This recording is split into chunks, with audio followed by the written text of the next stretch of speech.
Hello student, this is Neha and अब मैं आपके पास लेकर आ गई हूँ आज एक नई वीडियो 3 मनोवैज्ञानिक गुणों में विभिन्नताएं।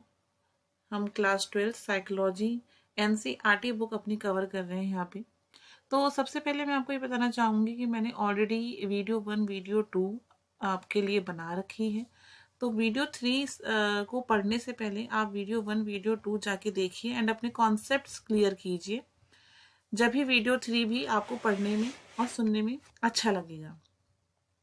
तो बेसिकली अगेन अगर हम बात करते हैं तो हमने वीडियो 1 में, अगर मैं दोबारा रिवीजन करूं, तो वीडियो 1 में हमने पढ़ लिया था मनोविज्ञान क्या होता है। मैंने वीडियो 1 में आपको सब कुछ ये सारा मैंने आपको एक्सप्लेन किया था, मनोवैज्ञानिक गुणों के क्षेत्र।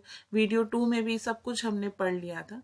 अब बेसिकली क्या है कि हमें अब वीडियो 3 में हमारा जो टारगेट है वो टारगेट है कि भाई हम पढ़ेंगे कि बेसिकली इंटेलिजेंसी क्या होती है या बुद्धि क्या होती है, या फिर इसकी थ्योरी, बुद्धि और बुद्धि के सिद्धांत।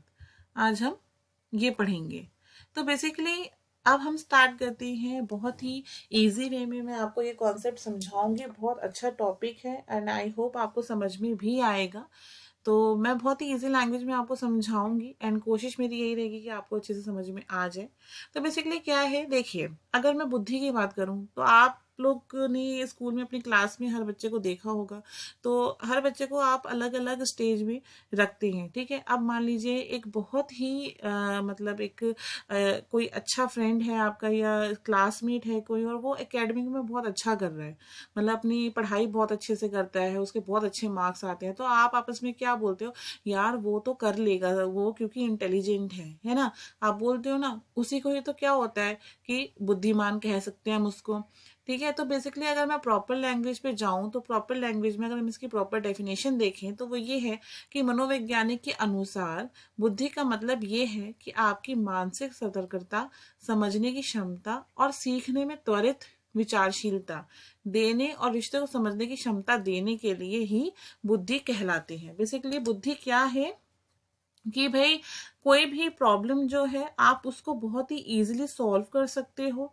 कोई भी आपके सामने कैसी भी सिचुएशन आ जाए आप उसको बहुत ही अच्छे से समझ सकते हो, ठीक है। बहुत ही मतलब इन्वेंटिव थॉट आते हैं आपके माइंड में, तो उसी को ही हम क्या कहते हैं, इंटेलिजेंसी कहते हैं। अब देखिए बेसिकली क्या है ना, अगर हम बात करें अपने इस डेफिनेशन की, अगर मैं इस डेफिनेशन की बात करती हूँ तो इस डेफिनेशन को सबसे पहले एल्फ्रेड बिनेट ने बहुत ही अच्छे से हमें समझाई थी। एल्फ्रेड बिनेट, जो ये हमारे साइकोलॉजिस्ट थे, इन्होंने हमें इसकी जो बुद्धि के विषय पे जो भी हमें इन्होंने शोध कार्य दिया, वो पहले मनोवैज्ञानिक यही थे। बेसिकली इन्होंने क्या बोला कि भाई बुद्धि को हम बेसिकली प्रत्यक्षण करने, सीखने, समझने और जानने की योग्यता के रूप में परिभाषित कर सकते हैं, ठीक है। अल्फ्रेड बिनेट बेसिकली इन्होंने बुद्धि को अच्छा निर्णय लेने की योग्यता, मतलब कि अगर अच्छा निर्णय लेने की योग्यता मतलब आप समझ सकते हैं कि जजमेंट करना, अच्छा बोध करने की योग्यता और अच्छा तर्क प्रस्तुत करने की योग्यता के रूप में परिभाषित किया है। तो आप यहाँ पे देख सकते हैं कि अल्फ्रेड बिनेट ने बेसिकली बुद्धि के विषय पर शोध कार्य करने वाले पहले मनोवैज्ञानिक में से एक थे।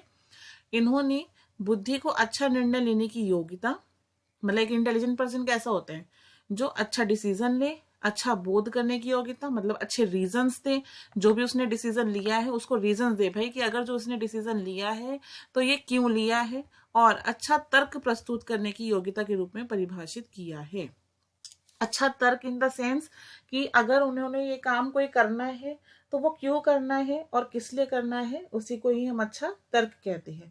मतलब कि न्याय करने की क्षमता अच्छी तरह से और कारण अच्छी तरह से समझने की क्षमता, उसी को ही आप क्या कह सकते हैं, बुद्धि को इसी से ही आप डिफाइन कर सकते हैं।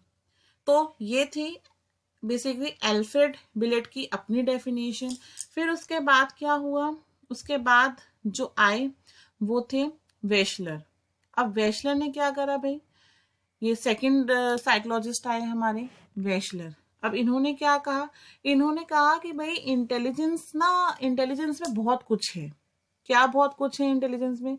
इन्होंने कहा कि एक महत्वपूर्ण कारक के रूप में खुफिया पर्यावरण के लिए अनुकूलशीलता के संदर्भ में मूल्यवान है। मतलब कि अगर हम आपकी बुक में देखें तो ये देखा है, जिनका बनाया गया बुद्धि परीक्षण बहुत व्यापक रूप से उपयोग किया जाता है। इन्होंने बुद्धि को उसके प्रकारात्मक के रूप में समझा, अर्थात उन्होंने पर्यावरण के प्रति अनुकूलित होने में बुद्धि के मूल्य को महत्व प्रदान किया। वेशलर के अनुसार बुद्धि व्यक्ति की वह समग्र क्षमता है जिसके द्वारा व्यक्ति सविवेक चिंतन करने, स्वदेशी व्यवहार करने तथा अपने पर्यावरण से प्रभावी रूप से निपटने में समर्थ होता है। देखिए बेसिकली क्या था कि जो एल्फ्रेड बिनेट थे, इन्होंने क्या बोला कि भाई एक जो इंटेलिजेंट पर्सन होता है ना, एक बुद्धिमान पर्सन जो होता है ना, वो क्या करता है, अच्छे अच्छे जजमेंट करता है, अच्छे से फैसले लेता है, रीजनेबल फैसले लेता है, जो भी उसने काम किया उसका रीजन होता है, उसके पास एक इन्वेंटिव थॉट होता है। मगर जो वेशलर आए ना हमारे, जो वेशलर आए, आप इसे हम ये दूसरे हमारे दूसरे जो हैं इनको मैं दूसरे दूसरे जो हमारे साइकोलॉजिस्ट थे वेशलर, तो इन्होंने बताया कि भाई जो बुद्धि है ना, वो ना ही केवल अच्छा जजमेंट करने या अपने रीजंस देने की डेफिनेशन है। इसमें यह है कि भाई बुद्धि जो है ना, वो पर्यावरण से भी निपटने का एक डेफिनेशन आती है इसमें, कि भाई एक इंटेलिजेंट पर्सन है, वो एनवायरनमेंट से कैसे निपट रहा है। एनवायरनमेंट मतलब वो जिस एनवायरनमेंट में है, अगर वो एनवायरनमेंट उसके फेवर में नहीं है तो वो उस एनवायरनमेंट से कैसे निपटेगा। तो बेसिकली वैष्णव ने अपनी डेफिनेशन ये दी।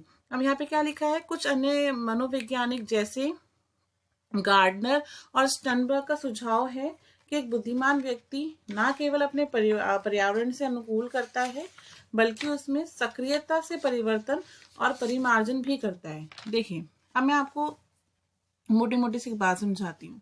हो सकता है आपके पास कोई डिफिकल्ट सिचुएशन हो जिससे आप अच्छे से डील नहीं कर पा रहे हो, ठीक है, बट आपके पास जो रिसोर्स अवेलेबल है उसे यूज करके आप उस डिफिकल्ट सिचुएशन को सुलझा पा रहे हो।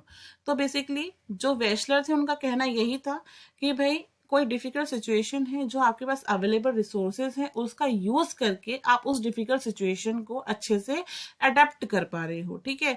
उसके बाद इन्होंने क्या बताया कि बेसिकली जो बुद्धिमत्ता है, बुद्धिमत्ता वैश्विक है और किसी व्यक्ति को तर्क संगत रूप से सोचने, उद्देश्यपूर्ण तरीके से काम करने और अपने पर्यावरण से प्रभावी ढंग से निपटने की क्षमता है। वही मैंने आपको बताया ना कि देखिए बेसिकली एल्फ्रेड बिनेट जो थे, एल्फ्रेड बिनेट ने बुद्धि की क्या डेफिनेशन दे रखी थी, एल्फ्रेड बिनेट ने बुद्धि की डेफिनेशन दे रखी थी कि मनोवैज्ञानिक के अनुसार बुद्धि का मतलब ये है कि आपकी मानसिक सतर्कता, समझने की क्षमता और सीखने में त्वरित विचारशीलता देने और रिश्ते को समझने की क्षमता देने के लिए ही बुद्धि कहलाती है। और इन्होंने जो वेशलर थे, इन्होंने क्या डेफिनेशन दी, इन्होंने ये डेफिनेशन दी कि भाई जो बुद्धि है, बुद्धिमत्ता है, बुद्धिमत्ता एक वैश्विक है और किसी व्यक्ति को तर्क संगत रूप से सोचने, उद्देश्यपूर्ण तरीके से काम करने और अपने पर्यावरण से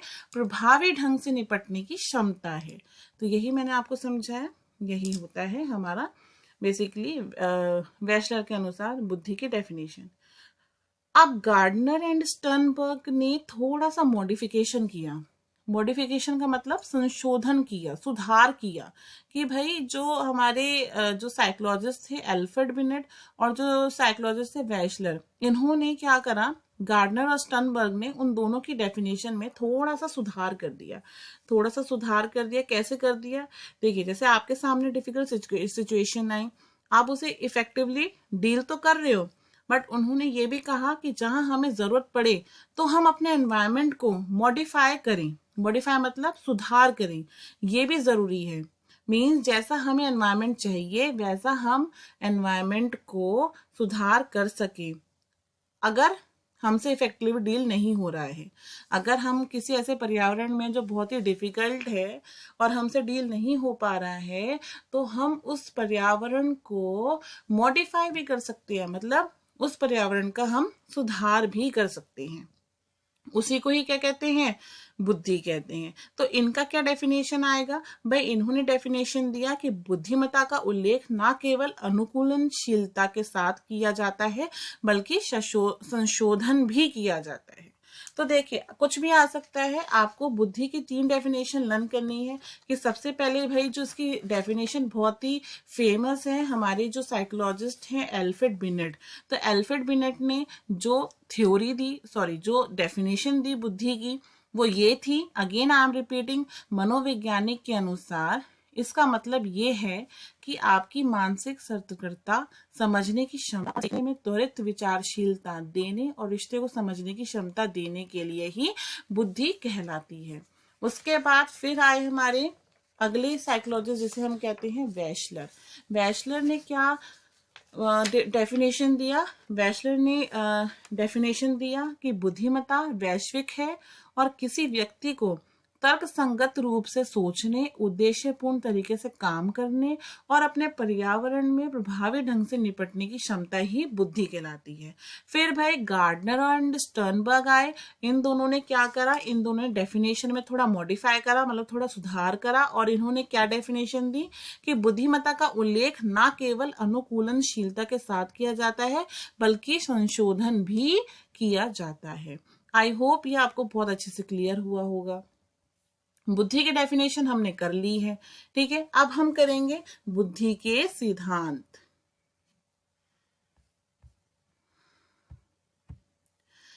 ठीक है, अब बुद्धि के सिद्धांत करेंगे हम। तो क्या होता है, देखिए ऐसे कई मनोवैज्ञानिक थे जिनके पास इंटेलिजेंस की अपनी धारणा थी, जिसके परिणाम स्वरूप विभिन्न सिद्धांत बन गए। मतलब कि बहुत सारे साइकोलॉजिस्ट थे, उनकी अपनी अपनी अपनी अपनी डेफिनेशंस थी, जिसकी वजह से क्या हुआ, क्या बन गया, सिद्धांत बन गए, मतलब प्रिंसिपल्स बन गए, थ्योरीज बन गई, ठीक है।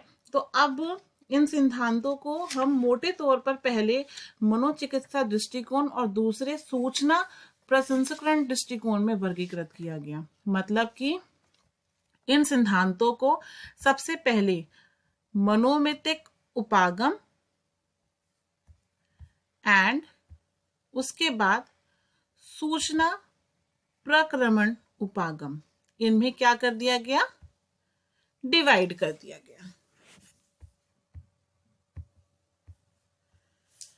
देखिए मनोमितिक उपागम मतलब कि साइकोमेट्रिक अप्रोच, सूचना प्रक्रमण उपागम मतलब कि इंफॉर्मेशन प्रोसेसिंग अप्रोच। भाई अब ये दोनों क्या चीजें हैं, अब ये भी हम समझेंगे, बहुत ध्यान से समझेंगे। सबसे पहले हम बात करते हैं हमारे मनोमितिक उपागम की। देखिए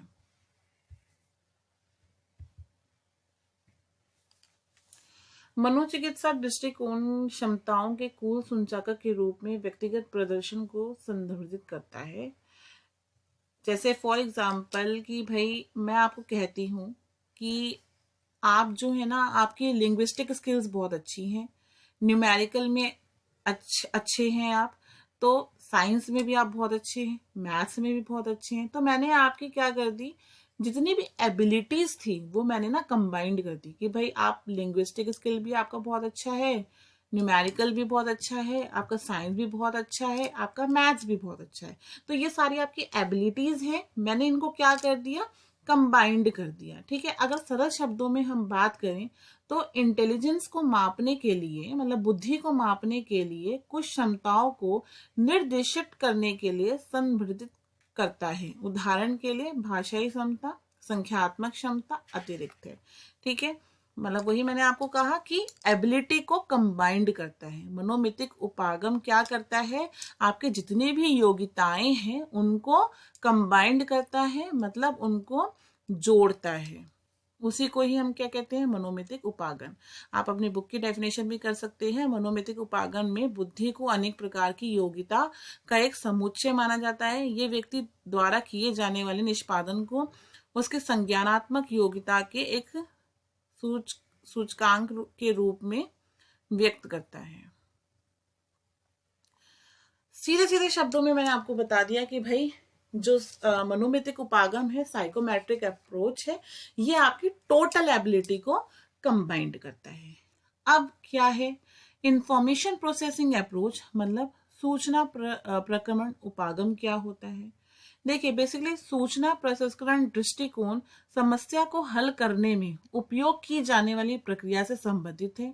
जो कितने बुद्धिमान व्यक्ति कार्य करता है, ये संज्ञानात्मक कार्य से संबंधित है जो व्यक्तिगत व्यवहार को प्रभावित करता है। एग्जाम्पल मैं बताती हूँ आपको। देखिए एग्जाम्पल है कि भाई अगर मैं आई का एग्जाम्पल देती हूँ तो हम आईज क्लोज करके सो भी सकते हैं, हम आई से देख भी सकते हैं, और अगर मेरी आईज के नंबर बिल्कुल ठीक है तो मैं कलरफुल इफेक्ट भी अच्छे से देख सकती हूँ। अब मेरा आगे आंखों का नंबर पॉजिटिव है तो मैं साफ देख सकती हूँ। अगर मेरी आगे आंखों का नंबर नेगेटिव है तो जितना दूर जाता रहेगा ऑब्जेक्ट उतना ही मेरा जो विजन है वो ब्लर्ड हो जाएगा। तो ये मेरी आंखों की एबिलिटीज हैं कि भाई मेरी आंखों की एबिलिटीज हैं, और जो ये इफेक्ट आ रहे हैं, अगर मेरी आंख जो है वो आंखों का नंबर पॉजिटिव है तो इसका रीजन क्या है, या जो मेरी आंखों का नंबर नेगेटिव है तो इसका रीजन क्या है, क्यों है मेरी आंखों का नेगेटिव। ठीक है, तो अगर मैं देख पा रही हूँ या नहीं देख पा रही हूँ उसके पीछे का क्या प्रोसेस है, तो इसी को हम कहेंगे इंफॉर्मेशन प्रोसेसिंग अप्रोच, सूचना प्रक्रमण उपागम।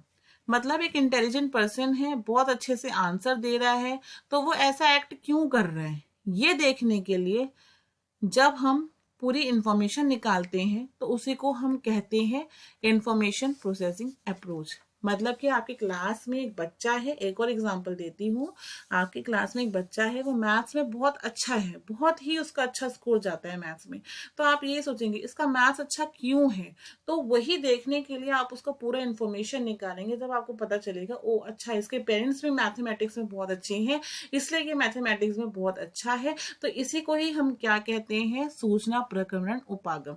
तो शॉर्ट टर्म में अगर मैं कहूं मनोमितिक उपागम क्या होता है, मनोमितिक उपागम होता है कि जितनी भी आपकी एबिलिटीज हैं, आप मैथ्स में अच्छी हैं, आप साइंस में अच्छी हैं, आप इंग्लिश में अच्छी हैं, उन सारी एबिलिटी का कंबाइंड कॉम्बिनेशन मनोमितिक उपागम कहलाता है। और सूचना प्रक्रमण उपागम कहलाता है कि भाई आप जिस चीज में अच्छे हैं, आप मैथ्स में अच्छे हैं, आप साइंस में अच्छे हैं, आप इंग्लिश में अच्छे हैं, तो आप कैसे अच्छे हैं उसकी पूरी इंफॉर्मेशन निकाली जाती है। जब वो इंफॉर्मेशन निकल कर आती है उसी को ही हम क्या कहते हैं, सूचना प्रक्रमण उपागम कहते हैं। आई होप जो भी मैंने आज आपको समझाया होगा वो बहुत ही अच्छे से आपको समझ में आया होगा। एंड अब हम वीडियो 4 में करेंगे आगे साइकोमेट्रिक अप्रोच की थ्योरी। तो इसके लिए आपको मेरी नेक्स्ट वीडियो का वेट करना पड़ेगा। मैं जल्द ही आपके लिए नेक्स्ट वीडियो 4 में ये थ्योरी बहुत ही इजी लैंग्वेज में लेकर आऊंगी, एंड बहुत ही आसान लैंग्वेज में आपको वो चीज़ लर्न हो जाएगी। So thank you so much.